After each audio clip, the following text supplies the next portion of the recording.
Bismillahirrahmanirrahim.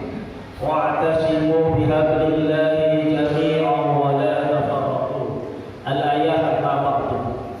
Hadirin sidang Jumat rahimahullah. Alhamdulillah, di siang yang cukup cerah ini kita bisa hadir ke masjid ini dalam rangka memenuhi panggilan Allah, melaksanakan salat Jumat dan serangkaian ibadah lainnya. Mudah-mudahan ini semua di yaumil akhir nanti mengantarkan kita ke surga Allah. Salatan wa salaman ala Rasulillah sallallahu alaihi wasallam. Maqamul anbiya wa rasul. Mudah-mudahan salawat dan salamnya tetap pada baginda Rasulullah sallallahu alaihi wasallam, pada keluarganya, sahabatnya dan umatnya istiqamah dalam din Islam. Hadirin sidang Jumat rahimahullah, setiap khatib naik mimbar berpesan atau mengajak untuk dirinya sendiri, pada para jamaah dan umat Islam pada umumnya,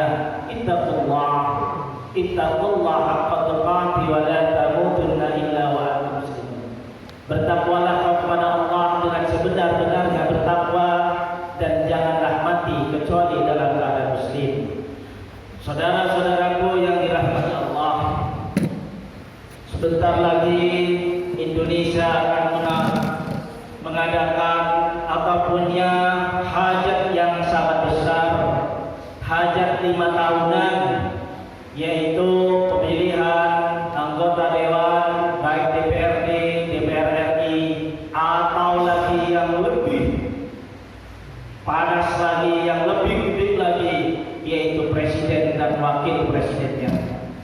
Ada beberapa hal yang harus kita perhatikan.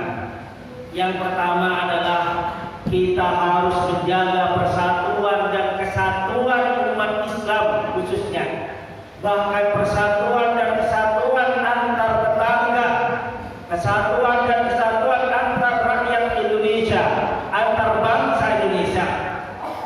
Sebab saudara-saudaraku, ketika kita sangat mendukung bahkan sampai mati-matian, bahkan sampai mengolok-olok, memaki-maki yang lain, ketika yang kita dukung, ketika yang kita pilih, yang kita junjung habis-habisan, sampai berantem dengan tetangga, sampai berantem dengan teman, sampai berantem dengan kawan, mereka kalau kita ada apa-apa, mereka sudah belum tentu mereka datang duluan. Kalau ada musibah, misalnya meninggal dunia, misalnya ada hajatan, pasti tetangga dulu yang datang duluan, kerabat terdekat dulu yang hadir pada kita, bukan mereka yang kita bela mati-matian di saat pilek atau pilpres yang akan datang ini. Memang kita wajib memilih, tapi jangan terlalu fanatik, biasa-biasa saja, tetap wajib memilih. Saudara-saudaraku yang dirahmati Allah, wa'tasimu bihablillahi jami'an wa la tafarraqu. Berpegang teguhlah kau pada tali Allah dan jangan bercerai-berai. Sekali lagi, jangan sampai karena pilihan gambar, pilihan capres dan cawapres, beda pilihan capres dan cawapres, beda pilihan gambar, beda pilihan pilek atau caleg, kita bercerai-berai. Di Al-Quran surat Al-Imran ayat 17, berpegang teguhlah kau pada tali Allah dan jangan bercerai-berai. Dalam surat Al-Hujurat ayat 10, innamal mu'minuna ikhwah, ila ayat. Sesungguhnya orang-orang mukmin itu adalah bersaudara. Saudara-saudaraku yang dirahmati Allah, yang selanjutnya Rasulullah SAW bersabda, al-muslim ahul muslim. Sesungguhnya saudara yang satu, muslim yang satu dengan yang lainnya adalah bersaudara. Sangat kecil rasanya, sangat remeh-temeh rasanya kalau sesama muslim karena pilihan presiden, karena beda pilihan presiden dan wakilnya, karena beda pilihan alat caleg kita, karena beda pilihan partai, lalu kita bermusuh-musuhan. Na'udzubillah min dzalik. Mari kita jaga kerukunan dan persatuan serta kesatuan bangsa ini, terutama dengan tetangga.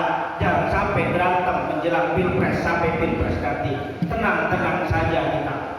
Saudara-saudaraku yang dirahmati Allah, itu yang pertama, jaga persatuan dan kesatuan, atau lebih adalah pertama dan utama dalam kehidupan berbangsa dan bernegara ini.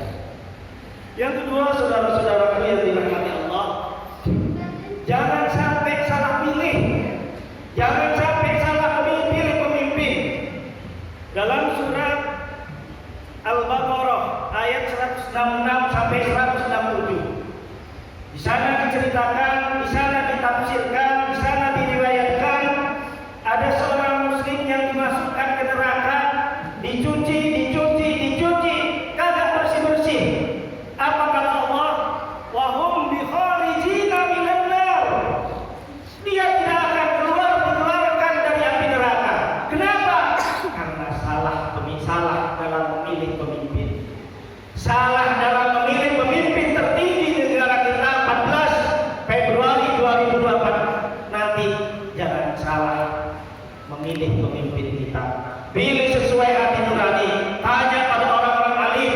Kalau perlu istihara, jangan sampai nggak pilih pemimpin. Jangan sampai nggak pilih presiden dan wakil presiden. Satu suara kita sangat besar artinya untuk 5 tahun ke depan dalam rangka kemajuan Republik Indonesia ini. Saudara-saudaraku yang dirahmati Allah, kenapa salah memilih pemimpin? Dalam ayat selanjutnya disebutkan, ittabaru alladzina tubi'u minal ladzina tabahu wa ra'ul adzaba wa taqatta'at bihimul asbab. Saudara-saudaraku yang dirahmati Allah, tafsir secara umum ayat ini, ketika pemimpin yang kita pilih, ketika pemimpin di dunia yang kita sanjung-sanjung, kita pilih habis mati-matian mengorbankan jiwa dan raga harta, ternyata di akhirat masuk neraka, sang pemimpin bilang, ya Allah, saya masuk neraka ini karena saya sendiri, tapi kalau mereka masuk neraka karena salah mereka sendiri, ya Allah, karena mereka nyebut saya, mengapa mereka nyebut saya? Ternyata pemimpin yang kita sanjung-sanjung, pemimpin yang kita elulukan di dunia waktu itu, yang kita pilih, di akhirat menjadi pengkhianat nomor 1. Maka dari itu, saudara-saudaraku yang dirahmati Allah, dikatakan dalam surat Al-Baqarah ayat 166 ini, wa hum bi kharijina minan nar. Mereka tidak akan keluar selama-lamanya dari api neraka. Hati-hati dalam memilih pemimpin. Lihat track recordnya, lihat belakangnya, lihat prestasi-prestasinya. Saudara-saudaraku yang dirahmati Allah, yang terakhir, dalam rangka Pilpres ini, pemimpin yang harus kita pilih minimal memenuhi 4 kriteria sebagaimana yang dicontohkan oleh Rasulullah SAW. Yang pertama harus amanah, yaitu pemimpin yang dapat dipercaya, pemimpin yang tidak menyogok dan menyogok, pemimpin yang tidak main duit baik oleh tim suksesnya ataupun oleh siapapun dalam rangka memenangkan salah satu paslon, suksesnya memberikan duit atau sogokan sembako dan seterusnya, maka jangan dipilih. Belum dipilih aja sudah ada amanah, apalagi nanti kalau dipilih pasti tidak amanah. Oleh sebab itu, carilah pemimpin yang amanah. Yang kedua, saudara-saudaraku yang dirahmati Allah, carilah pemimpin yang jujur. Jangan sampai kita pilih pemimpin yang tidak jujur, suka bohong dalam berkata-kata. Carilah pemimpin yang jujur, sebab kejujuran itu akan mengantarkan kita kepada kebaikan. Kejujuran itu akan mengantarkan di akhir nanti kepada surga Allah. Yang ketiga, saudara-saudaraku yang dirahmati Allah, yaitu fatanah, cerdas.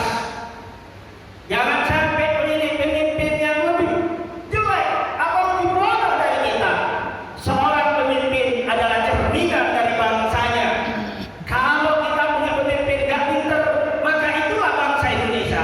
Maka dari itu, di antara 3 paslon pinter-pinter semua, tentu ada yang paling pinter di antara mereka. Mari kita pilih pemimpin yang paling pinter, yang paling cerdas di antara mereka, karena itu adalah sunnah Rasulullah SAW. Pilih pemimpin yang paling cerdas. Saudara-saudaraku yang dirahmati Allah, yang terakhir kriteria seorang pemimpin adalah tabligh, yaitu mampu menyampaikan apa yang dia emban, mampu menyampaikan amanah, mampu menyampaikan kepemimpinan pemimpinan atau apa-apa tentang kenegaraan, tentang masyarakat yang dia harus sampaikan kepada rakyatnya, sehingga negara ini tidak vakum. Dengan pandai menyampaikan sesuatu, maka seorang pemimpin akan mudah berkomunikasi dengan siapapun, dengan rakyat, dengan pedagang, dengan ulama, hubungan nasional dan internasional. Ketika pemimpin kita pandai menyampaikan sesuatu, public speakingnya bagus, dalam berkata-katanya bagus, maka insya Allah pemimpin kita akan menjadi pemimpin yang baik. Pemimpin kita akan disegani oleh lawan dan kawan, akan memajukan bangsa dan negara kita ini. Semoga kita bisa memilah dan memilih calon anggota DPR ini, calon DPRD, calon presiden dan wakil presidennya tanggal 14 Februari 2024 yang sanggup mengadakan perubahan, menjadikan Indonesia maju, unggul di segala bidang berdasarkan Pancasila dan Undang-Undang Dasar Negara Republik Indonesia.